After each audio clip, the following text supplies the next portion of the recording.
Silvestre não é pet.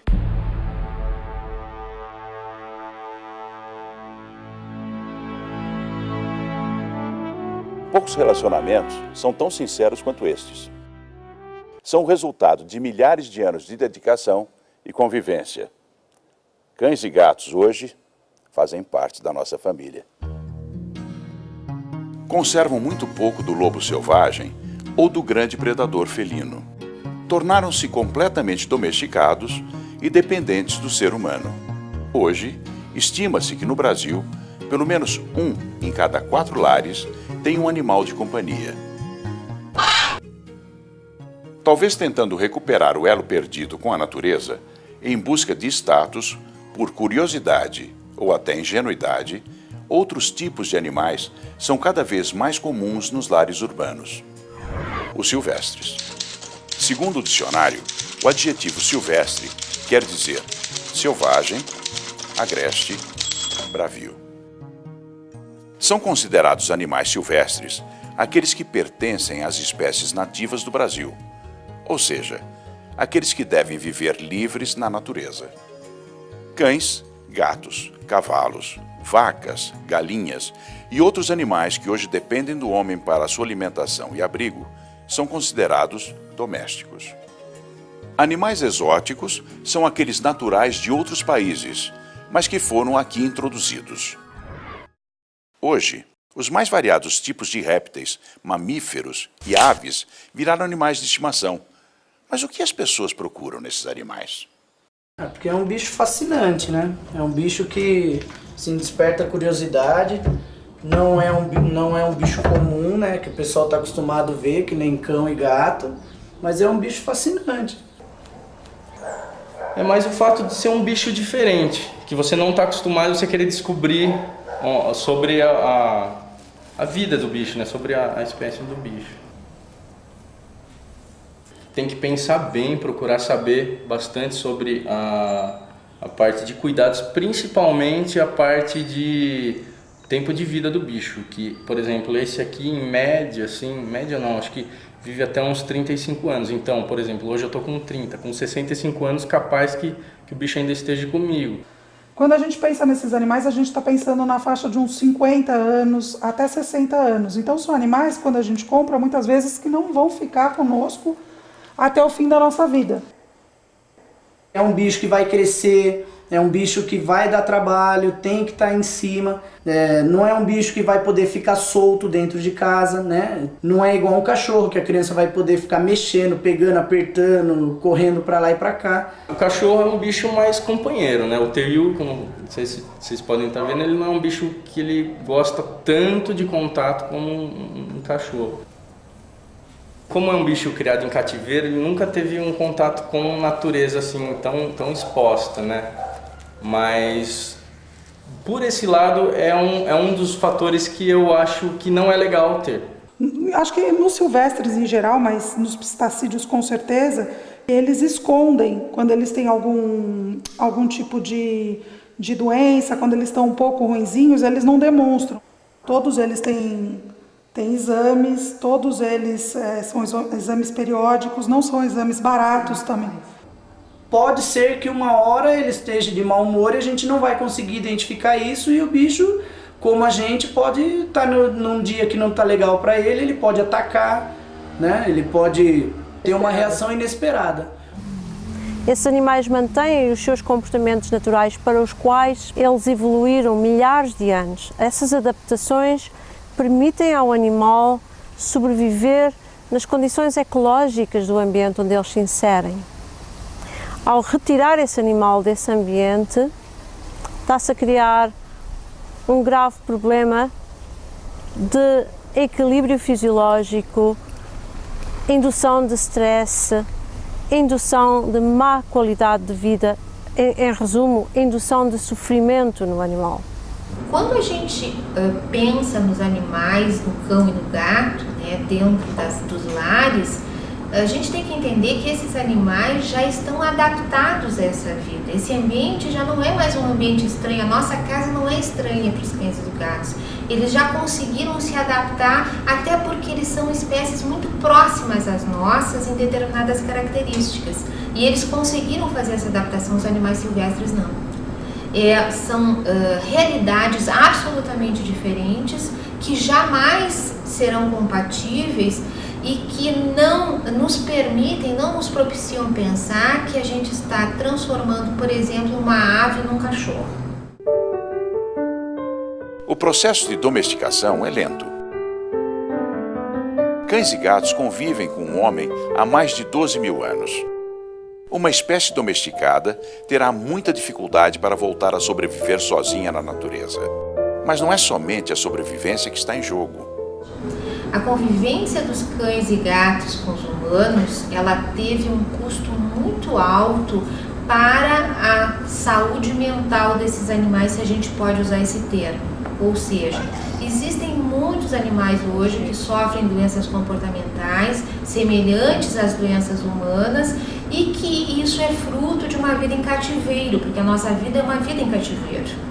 A gente tem que ficar convencido de que com os animais silvestres isso será uma tragédia, porque isso fará com que esses animais simplesmente percam todo o seu enraizamento, percam todas as suas referências e se introduzam num meio absolutamente anômalo. Nós vamos criar anormalidades. Ele não tem condições de se adaptar nessa vida urbana, não tem condições de se adaptar na nossa casa, e por eles silenciarem, porque nós não conhecemos os seus sinais comunicativos, não quer dizer que eles não sofrem. A Associação Mata Ciliar, um centro de reabilitação de animais silvestres, abriga diversos animais que tiveram seu comportamento afetado pelo convívio com o homem.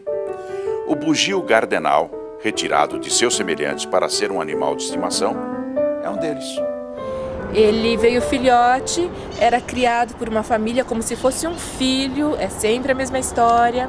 Só que um dia essa família ia sair de férias e esse filho eles não tinham com quem deixar, não podia levar junto, e deram esse filho pra gente. Ele foi batizado de gardenal porque ele era um bugio completamente atípico. O pessoal falava, ai, que bugio louco.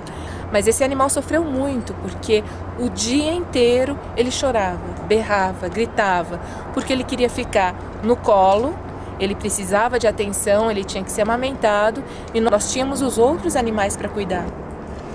O gardenal, não se achando um bugio, se achando um ser humano, não aceitava nenhum bugio por perto. Felizmente, depois de muitos anos, Gardenal acabou aceitando uma fêmea e hoje tem um filhote.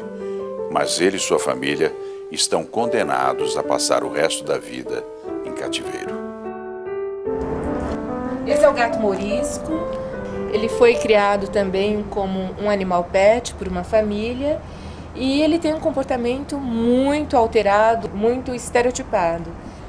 Quando alguém se aproxima, a primeira coisa que acontece com esse animal é aquele andar em 8, repetitivo, que é indicativo de estresse. Ele não aceita outro animal da mesma espécie junto com ele. O animal silvestre mais popular no Brasil é o papagaio. Entre as aves, os psitacídeos são os mais inteligentes, que é arara, papagaios, maitacas e todos esses afins. Quando nós colocamos esses animais junto aos outros papagaios, num recinto bastante grande, porque afinal de contas são animais de hábitos grupais, eles começaram a se automutilar, eles perderam a identidade.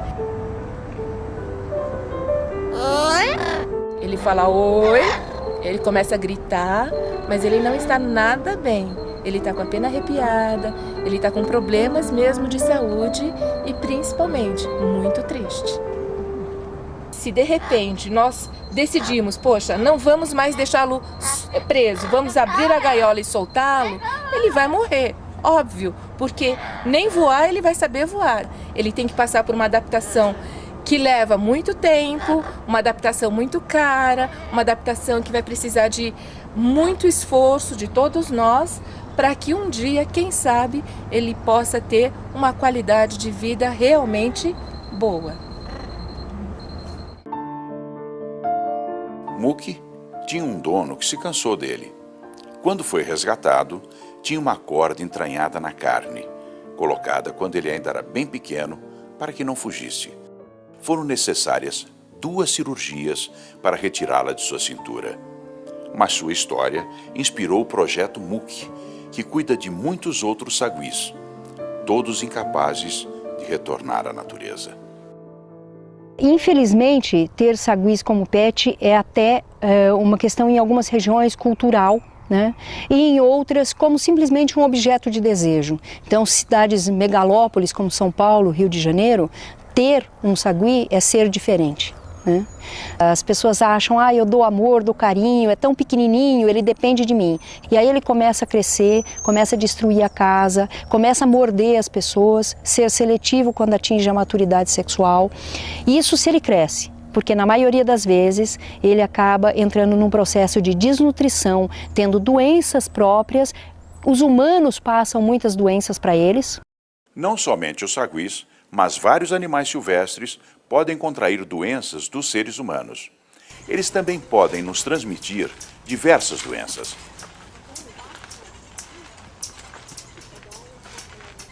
A Nenê, quando chegou no projeto, ela não conseguia nem abrir os olhos, né?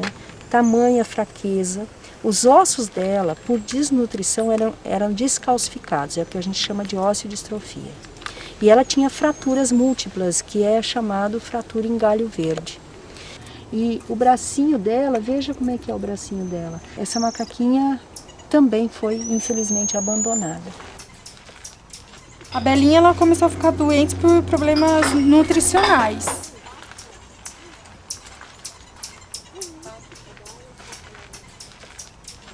É um outro caso de um animal comprado numa loja, né? E o Bill foi levado para casa, cresceu, e num acidente doméstico ele teve uma fratura na perna. A pessoa, por medo de levá-lo a um veterinário e ser repreendido por ter um animal silvestre, deixou o Bill numa gaiola, tentou tratá-lo, a medicação foi inadequada. O Bill ficou com a fratura exposta e teve osteomielite. Funcho, venha pequeno, eu tô aqui, venha Funcho. Aqui, chumbinho, traz o Funcho aqui, venha. Aqui, ó. O Funcho, gente, ele foi cegado com cigarro para ser vendido, para ficar mais manso. Eles geralmente fazem lesões absurdas nesses animais, embriagam, para dizer que o bicho está manso, que é domesticado. Funcho foi comprado, provavelmente, aí do tráfico de animais. E como nós sabemos que ele foi cegado, assim, com cigarro, pelas sequelas que ele tem, pelas marcas que ele tem, né? Então ele é cego dos 2 olhos. Muitas mutilações, infelizmente, são comuns no tráfico de animais. Quando as pessoas percebem, nossa, mas eu fiz tudo de bem para ele e mesmo assim não consegui mantê-lo, não consegui deixar ele saudável. Primatas são animais que vivem em grupo, portanto, eles dependem dessa relação social, eles têm um aprendizado social, eles aprendem a se defender, a buscar alimentos, e eles sendo retirados de vida livre ou comprados, seja lá onde for, não importa. Importa é que esse animal precisa do seu grupo para estar bem, porque aquele que não tem sequela física vai ter sequelas emocionais. A ciência já provou que os animais são seres inteligentes e que sentem todos os tipos de emoções. Será possível que eles vivam bem em cativeiro? Aves nasceram para voar, macacos vivem nas árvores, em bandos, felinos andam grandes distâncias à procura de alimento. Para os animais silvestres, a vida em cativeiro, por mais confortável que nos pareça, significa a negação de toda a sua natureza. Então, só porque o animal tem alimentação, ou porque está protegido da chuva, só porque o animal se está reproduzindo, isso não significa que o animal tem uma boa qualidade de vida. Porque o animal evoluiu para viver numa floresta que tem chuva, numa floresta que tem que procurar a comida. E muita gente esquece as necessidades comportamentais do animal, isto é, não basta apenas satisfazer a fisiologia, que o animal não esteja doente. Nenhum cativeiro, por mais enriquecido que esteja, pode propiciar essas coisas a um animal silvestre. A crescente demanda por animais silvestres, principalmente os psitacídeos, faz com que os grandes criadouros comerciais se tornem verdadeiras fábricas de ovos que são chocados em incubadeiras. Os filhotes não têm contato com os pais e são alimentados por seres humanos. Os animais não podem escolher seus parceiros sexuais e passam a vida em pequenas gaiolas sem qualquer enriquecimento ambiental. Como muitas vezes desconhecemos os sinais comunicativos dos animais, a ciência do bem-estar animal determinou 5 condições para sabermos se um animal tem boa qualidade de vida. Os animais precisam de água e alimentos realmente adequados à sua espécie, de locais amplos, limpos, sem grades que limitem seus movimentos. Precisam estar saudáveis e sem nenhum tipo de ferimentos. Eles precisam viver tranquilos e conviver com outros da mesma espécie, segundo as suas próprias escolhas. Eles precisam ter liberdade para expressar seu comportamento natural, de acordo com as necessidades de sua espécie. Ali está um bom exemplo de bem-estar. A construção do ninho é um bom exemplo de expressão dos seus comportamentos naturais. Um animal em cativeiro nunca teria a oportunidade de poder expressar este comportamento.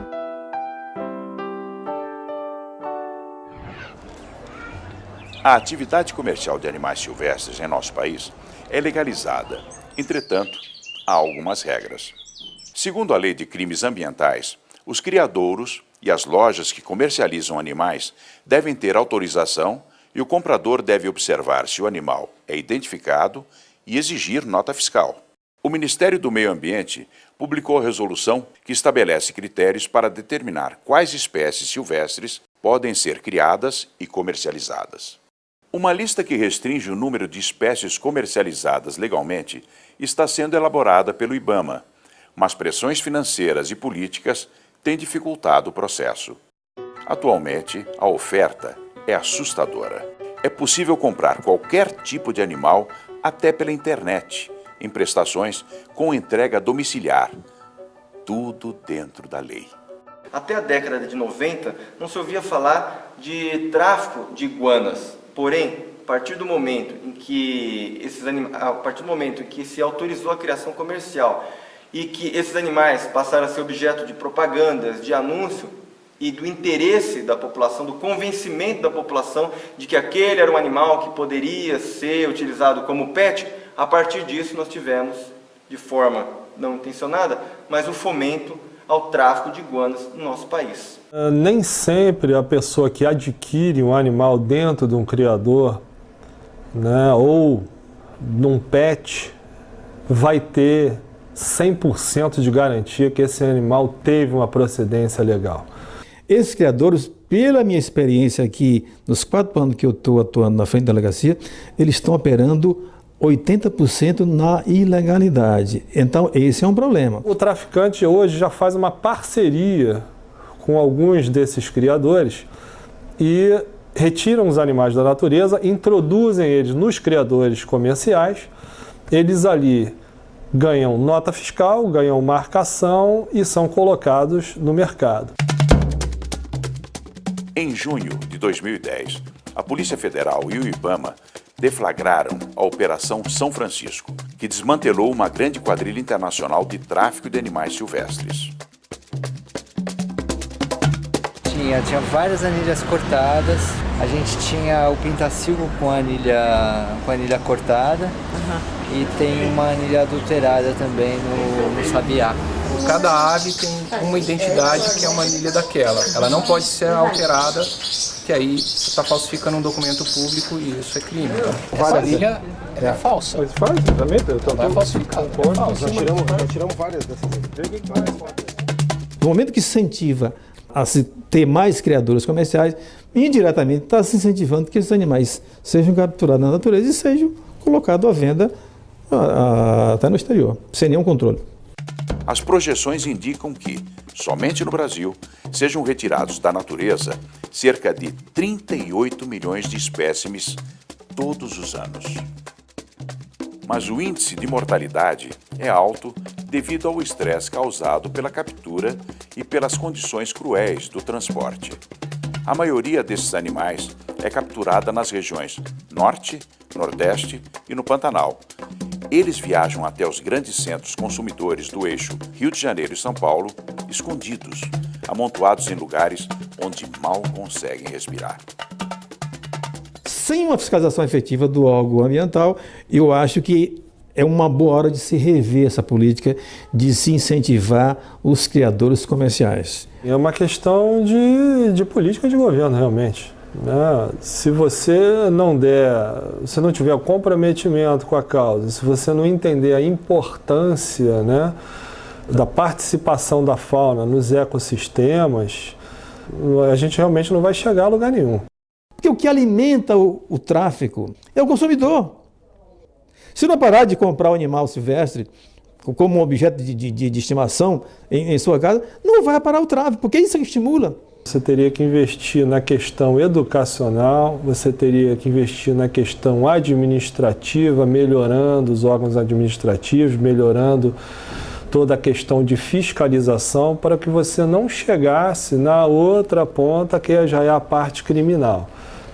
Chegando aqui, você já não consegue resolver mais nada. Você faz todas as etapas investigativas, você consegue prender as pessoas, mas na hora de destinar esses animais e proporcionar a eles uma qualidade de vida em cativeiro, nós temos aí grandes problemas com relação a isso.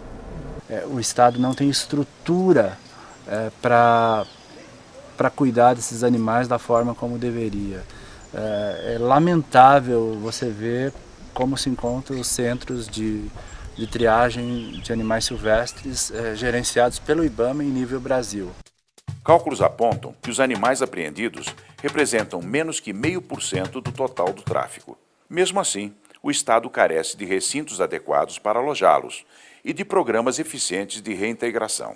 Restam os zoológicos, que têm financiamento público, e as ONGs, que dependem de recursos próprios, como a Associação SOS Fauna, que luta para reabilitar e reintroduzir esses animais na natureza. O que leva o papagaio a ser um objeto do tráfico é pelo fato de limitar a voz humana, E todo mundo acha isso engraçadinho pensando que o bicho está falando. E, na verdade ele não está falando, isso pode ser até fruto de estresse, porque ele na verdade repete a voz. A maioria das pessoas que tem papagaios em casa, eles cortam uma das asas para perder o equilíbrio se ele tentar voar, ou então eles acabam pegando e acorrentando. Um papagaio não vive bem sozinho. Por quê? Porque é uma ave monogâmica, ou seja, quando ele arruma um companheiro ou companheira para o resto da vida, para os seus 50, 60, 70 anos. Quando você compra um papagaio e você está levando esse papagaio para a sua residência, você está privando essa ave da reprodução, você está privando essa ave do convívio social. Você encontra aquelas pessoas que falam, mas eu trato bem o meu papagaio, porque ele fica dentro de casa, eu dou do bom e do melhor. Não, você não dá do bom e do melhor, porque um papagaio às vezes voa 100, 120 km por dia em busca de alimento. Quando se coloca uma ave em gaiola, é como se colocar um prisioneiro numa cela e ainda amarrar as pernas dele. Eu tenho certeza disso, que se um bicho que nasceu em cativeiro, sei lá, ele é da 10ª, 12ª, 13ª geração em cativeiro, mesmo ele não tendo a mínima noção do que é liberdade, não tendo nunca sido liberto, ele com certeza, se ele pudesse escolher, ele iria escolher a liberdade, porque geneticamente isso está impresso nele, não tem como tirar isso.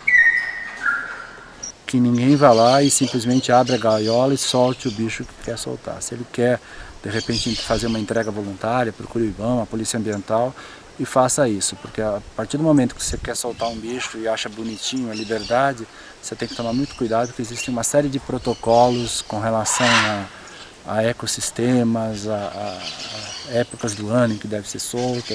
Isso pode impactar com a fauna local. Esse tucano de bico verde que a gente está vendo aqui é um tucano que ele veio de uma apreensão na casa de uma pessoa em Itapecerica da Serra. Ele tinha um problema na perna e tinha as asas totalmente mutiladas, as penas, e hoje ele já goza da liberdade, né? E gradativamente ele está indo para se dispersar totalmente dessa questão do vínculo com a gente, né? E esse casal, na verdade, era um casal que veio do tráfico, já reproduziu aqui na SOS Fauna. Sempre reproduzem por aqui, acho que já tem a terceira ou quarta vez que eles têm filhotes, né? O lugar dessas aves é na natureza, como todo e qualquer animal silvestre. Eles têm um papel a cumprir, contribuindo para a biodiversidade e a preservação das espécies. Em cativeiro, além de não terem suas necessidades atendidas, não desempenham papel algum. O animal silvestre, na gaiola, ele perde a função que ele tinha na natureza. Existem outras maneiras de apreciar a natureza sem aprisioná-la. A gente organiza o encontro, estamos na 5ª edição, com o objetivo de fortalecer a comunidade dos que são ligados à natureza.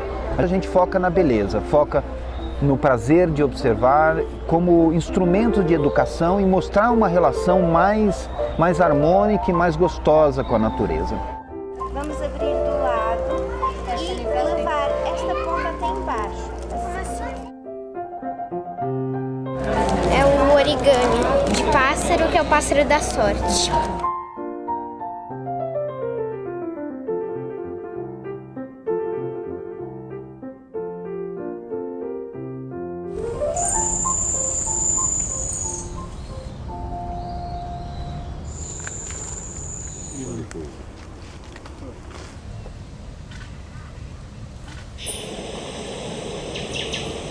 O que é isso aí, Bruno? Isso é um pichoxó, um passarinho que o pessoal tem muito em gaiola, né? Na verdade você escuta mais em gaiola do que na natureza hoje em dia, que se tornou muito raro devido à captura, né?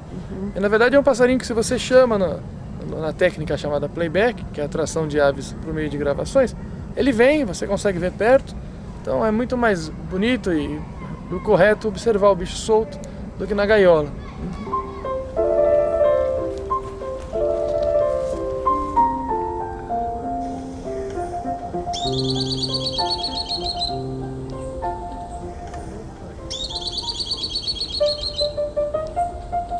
Despertar o interesse e transmitir para as crianças o respeito à vida animal e ao meio ambiente é fundamental. É legal a gente querer ter um macaquinho lá no quintal só para ver ele fazer gracinha? Não! Onde é legal a gente ver o pássaro, o macaco, o peixinho? Aonde? Então, as crianças participam muito desse projeto, porque os animais estão no meio das crianças, né? Todas as crianças acabam tendo um animal preso numa gaiola e o gato e o cachorro solto. Então elas conseguem fazer esse paralelo e conseguem acabar entendendo que esses animais não podem ficar presos, que eles têm que estar na natureza para que a natureza não acabe. O que o passarinho faz na natureza? Voa. O que mais? Pode ir onde ele quiser. Ah, e na gaiola? Na gaiola ele não pode. E o macaco fica solto, Gabriel? Não. Como que ele fica? Ele vai ficar com uma corrente no pescoço.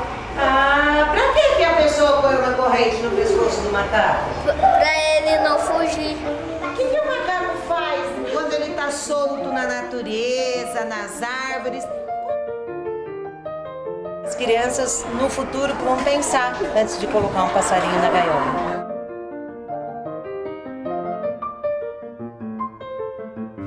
As pessoas precisam entender que um crime contra a fauna silvestre não é simplesmente um crime contra o animalzinho, mas é um crime contra a humanidade pela perda de função biológica de uma série de espécies em seus ecossistemas e isso vai prejudicar a espécie humana fatalmente no futuro. A fauna brasileira é uma das mais ricas do mundo. Ela parece inesgotável, mas não é. O número de espécies ameaçadas de extinção não para de aumentar. E somos todos responsáveis por isso. As pessoas só vão ter consciência a partir do momento em que elas tiverem capacidade e condição de se colocar no lugar de um animal. A partir desse momento, né, em que as pessoas sentirem todo o sofrimento, toda a atrocidade e toda a atividade absolutamente ilegal, negativa que nós temos em relação a essas espécies, certamente nós daremos passos largos para diminuir o tráfico de animais silvestres e quisera, oxalá, acabar com eles. As aves são lindas, os macacos engraçadinhos, os répteis diferentes. Mas não será um ato egoísta aprisionar esses animais em nossas casas? Sejam retirados da natureza ou já nascidos em cativeiro, esses animais silvestres, mantidos como pets, sofrem muito. Mesmo que a lei autorize esses nossos caprichos, será que temos esse direito? Não será um ato inconsequente para com a natureza e para com a vida?